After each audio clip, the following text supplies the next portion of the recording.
Ya. Assalamualaikum warahmatullahi wabarakatuh. Waalaikumsalam warahmatullahi wabarakatuh. Oke, rekan-rekan semuanya, dalam video kali ini saya Pak Sugeng Rianto, kemudian didampingi Ibu Nuraini selaku pengajar praktik ya Bu ya. Oke, kemudian rekan kami Pak Deki Suprianto, beliau adalah guru accounting di SMA Harapan Bangsa. Baik, nah untuk video kali ini kami akan melakukan semacam coaching atau pasca observasi ya Pak Deki ya. Oke, kita langsung mulai ya Pak Diki, sudah siap? Siap. Gimana hari ini? Lancar? Alhamdulillah. Sebelumnya saya mengucapkan terima kasih untuk Pak Sugeng sama Ibu Nuraini sudah diberikan kesempatan ya untuk dalam tanda kutip menjadi objek. Semoga saya bisa mendapatkan manfaat belajar dari beliau-beliau ini yang sudah lebih berpengalaman ya. Sama-sama Pak Diki, amin. Oke, kita sambil saling belajar lah ya. Oke. Baik Pak Diki, tadi sebelumnya kan kita sudah melakukan pra-observasi ya. Pak Diki sudah memplanning, kemudian membuat modul dan juga RPP ya Pak Diki ya. Kemudian Pak Diki juga sudah melaksanakan planning tersebut di kegiatan observasi tersebut. Oke, nah pada kali ini kan kita fokus pada seorang guru pada kompetensi sosial emosional ya Pak Diki ya. Nah, dari hasil overview atau kegiatan pembelajaran waktu kemarin itu, menurut Pak Diki sudah apa saja nih yang Pak Diki lakukan? Pilihannya ada kesadaran diri, ada pengelolaan diri, kesadaran sosial, keterampilan berrelasi, misalkan. Silakan Pak Diki untuk menyampaikan. Oke. Terima kasih. Kalau dari rubrik yang sebelumnya Pak Sugeng berikan itu, kalau kita bedah satu persatu, mungkin sudah termasuk semua ya. Sudah coba saya akomodir untuk memasukkan secara komprehensif. Dalam pembelajaran seperti yang sudah saya rencanakan, kita bagi menjadi 3 tahap ya, pembukaan, kemudian kegiatan inti, sama penutup. Di kegiatan pembukaan, waktu itu saya coba memberikan stimulus, memberikan semacam games atau ice breaking agar mereka benar-benar siap secara emosi ya.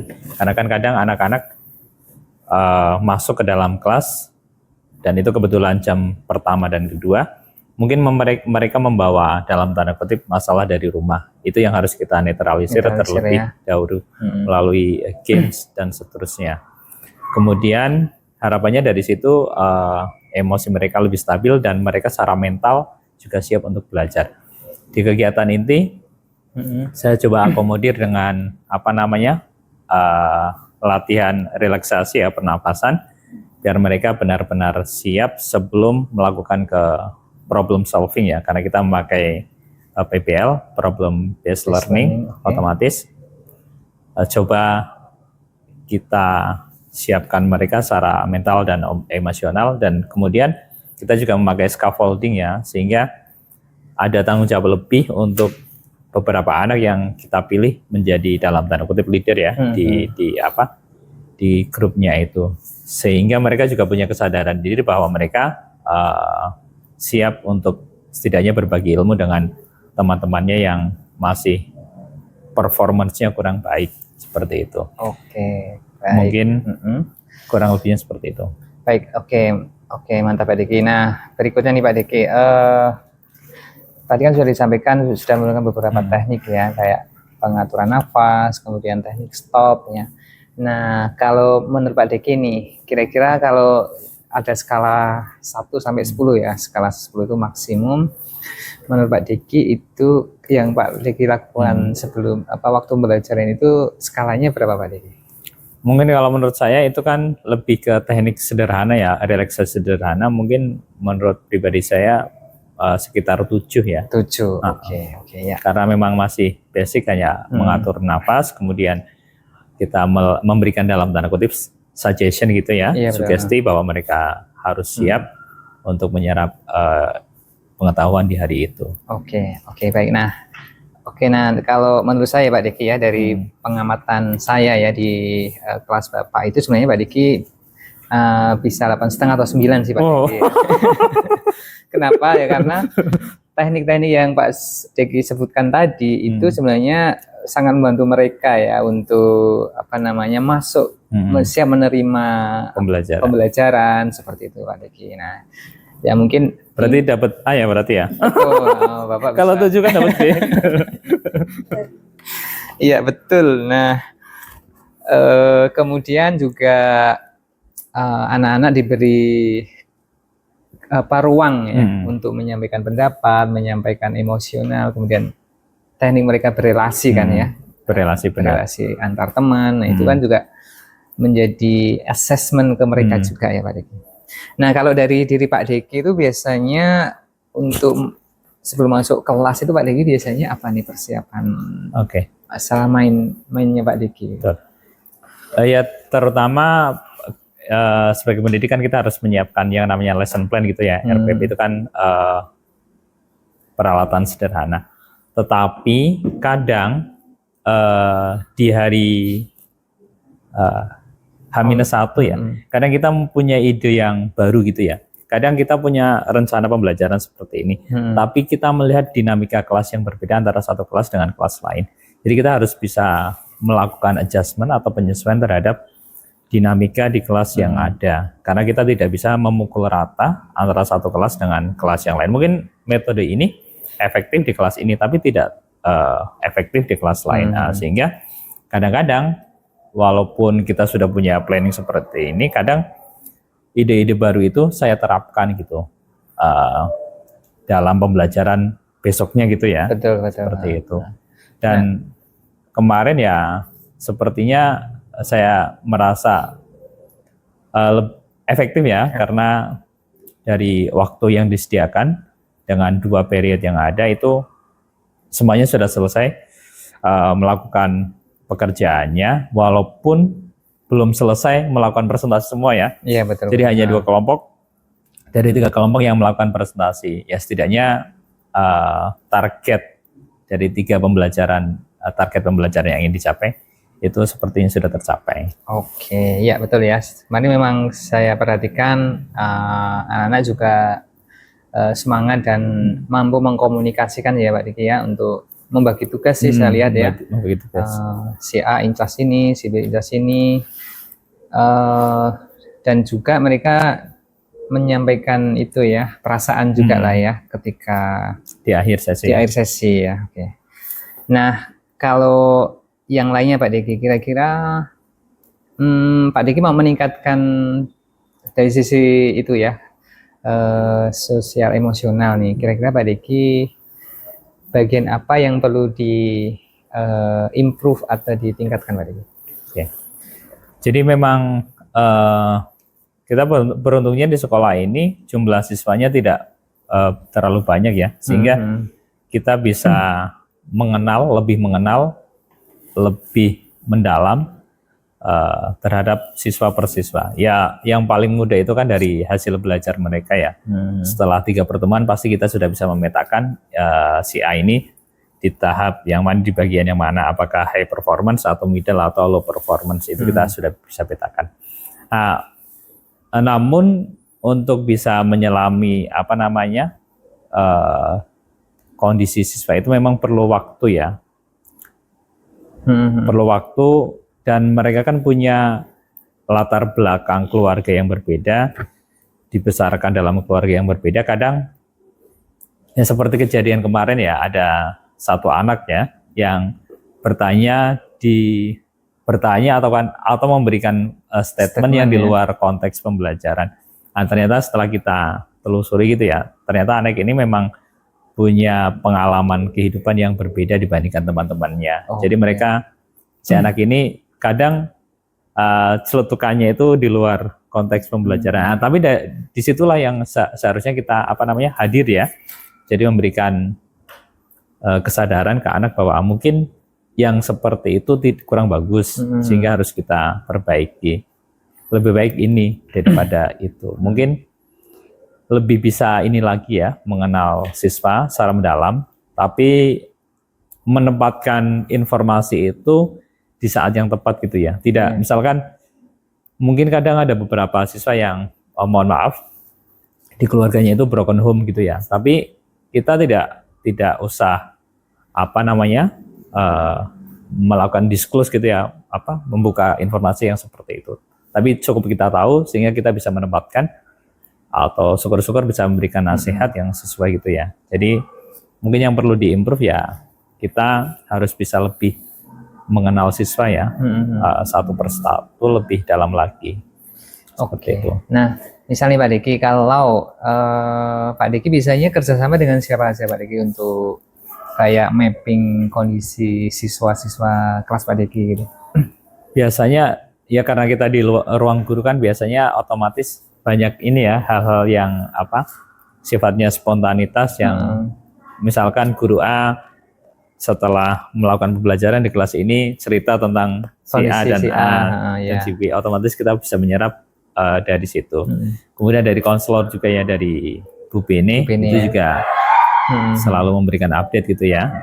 Dan karena kita punya media yang weekly meeting gitu ya, itu juga dalam tanda kutip kalau ada concern terhadap siswa-siswa yang perlu mendapatkan perhatian lebih atau bermasalah, biasanya akan disampaikan. Dari situ kita bisa mulai memetakan, harapannya kita bisa melakukan pendalaman ya terhadap siswa tersebut. Apakah benar bahwa siswa itu menurut versi guru ini seperti ini gitu ya. Karena bisa jadi menurut guru ini subjektif ya. Little bit subjektif. Makanya kita tidak langsung melakukan judgement gitu ya, tapi kita perlu melakukan pendalaman sendiri, dan kalau misalkan sesuai ya cukup untuk kita tahu saja gitu ya, untuk bekal pengenalan terhadap mereka. Jadi gimana Pak Diki untuk bedakan ini, kan beda tipis ya, ghibah atau gosip dengan ini data nih. Betul. Nah biasanya bagaimana guru-guru memposisikan agar input informasi tadi itu untuk perbaikan approach kita ke siswa gitu Pak Diki. Gimana Pak Diki, perspektif Pak Diki? Kalau misalkan kondisi keluarga dan seterusnya, misalkan mohon maaf tadi misalkan ada keluarga yang kondisi orang tua misalkan bercerai dan seterusnya, itu kan istilahnya fakta ya, fakta yang ada. Tapi kalau misalkan sudah masuk ke yang lebih detail lagi, bercerainya seperti apa, itu sudah masuk ke kategori ghibah gitu ya. Atau misalkan si A punya hubungan dengan temannya yang di di kelas sebelah, itu kan lebih ke dalam tanda kutip sudah mulai kategori ghibah gitu ya. Itu sebenarnya hal-hal yang tidak dalam tanda kutip bagi kita cukup tahu saja, tidak perlu kita explore lebih. Tapi lebih bagaimana next action. Next actionnya, sama kita lihat juga performance dia di dalam pelajaran kita kan. Kalau misalkan tidak ada masalah ya sebenarnya nggak masalah juga gitu kan. Seperti itu. Jadi kita perlu bisa membatasi diri antara mana yang harus kita explore mendalam sama yang ya sudah kita cukup tahu saja. Jadi itu.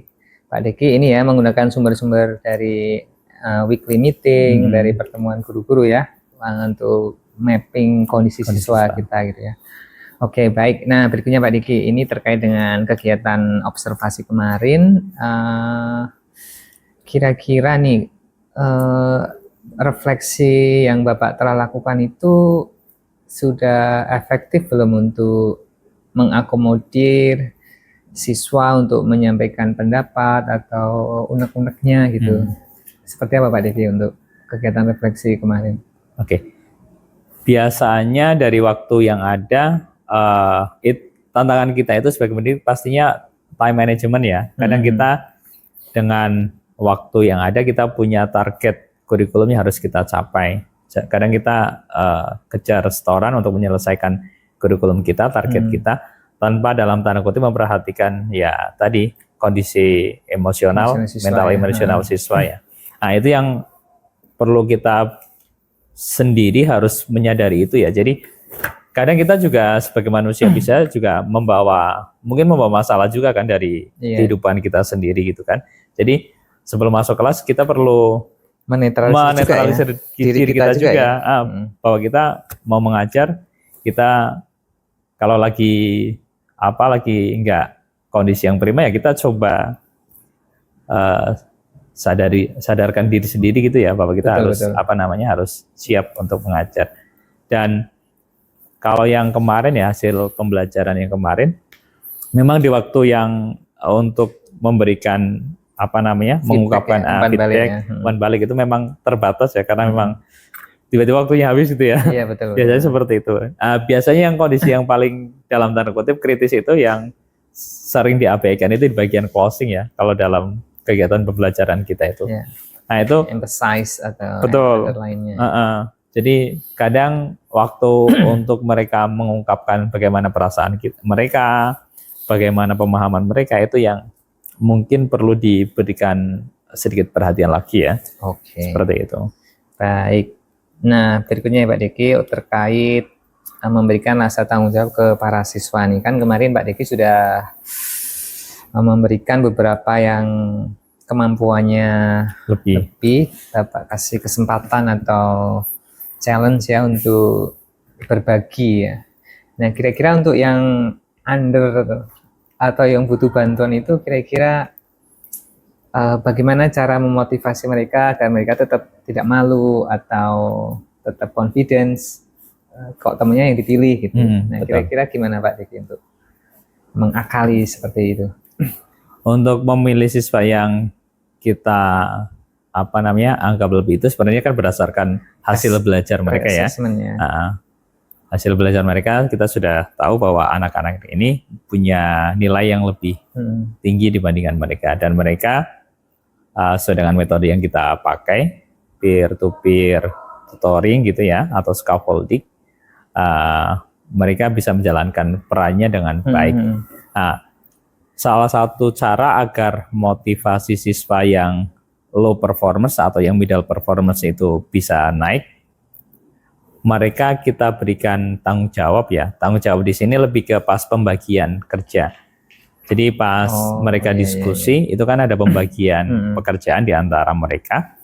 Harapannya melalui penugasan itu dan mereka dibantu sama gurunya, dibantu sama temannya, itu mereka bisa menyelesaikan masalah itu sehingga muncul motivasi, muncul rasa self esteem itu muncul gitu naik dari situ, bisa loh saya bisa loh saya. Dari situ, dari yang muda-muda itu muncul motivasi dari internal mereka, sehingga mereka harapannya performance-nya itu akan meningkat melalui bantuan temannya dan melalui bantuan dari gurunya, sehingga harapannya ya suatu saat kalau misalkan mereka bisa nilainya bagus, nanti ada giliran gitu ya, giliran bagi mereka untuk dalam tanda kutip berperan betul pada posisi yang penting ya, posisi dalam yang penting proses pembelajaran kerja kelompok tadi ya. Kerja kelompok. Oke Pak Diki, nah berikutnya ini tentang next action nih Pak Diki. Ini kan kebetulan kemarin kalau nggak salah tujuan pembelajarannya itu untuk membuat jurnal ya Pak Diki ya. Membuat bersama dasar akuntansi dan membuat laporan keuangan yang simpel, yang sederhana. Oke, baik. Nah, kalau dengan tujuan pembelajaran yang lain nih Pak Diki, kira-kira metode apa nih yang Pak Diki planning agar KSC-nya itu tetap dapat gitu? Kalau akuntansi itu saya sering mengibaratkan seperti ini. Jadi kayak kita belajar renang. Jadi kalau kita hanya belajar teorinya tanpa pernah masuk ke kolam renang, ya kita tidak akan bisa. Yang ada hanya gaya batu gitu ya. Nah, seperti itu juga akuntansi. Jadi mereka harus paham konsep. Kemudian setelah mereka paham konsep, mereka harus latihan, prakteknya, doing pokoknya. Jadi di sini harapannya dengan berbagai gaya belajar semuanya terakomodir ya. Entah itu mereka auditori, visual, atau kinestetik, mereka terakomodir. Dan ya kuncinya diskusi kelompok kadang berhasil. Kadang lecturing atau ceramah dari gurunya juga itu cara yang lebih efektif. Kadang ada beberapa siswa dari pengalaman di kelas lain gitu ya, itu ada siswa yang low performance, dan ketika kita terapkan tadi peer-to-peer tutorial gitu ya, itu mereka ternyata dalam tanda kutip tersisihkan dan akhirnya mereka nggak paham sama sekali. Pernah dan, gitu ya? Pernah, dan diberikan tanggung jawab yang paling mudah pun menurut ukuran kelompok itu tidak sesuai dengan standar mereka. Nah, di situ sebenarnya ada itu membuat demotivasi siswa tersebut ya. kalau kondisinya seperti itu berarti peran yang lebih dominan nanti akan gurunya. Berarti tutorialnya yang lebih berperan berarti nanti gurunya. Ada beberapa siswa yang benar-benar low performance dan mereka ketika masuk diskusi itu diberikan tanggung jawab yang paling mudah pun kurang bisa, akhirnya ya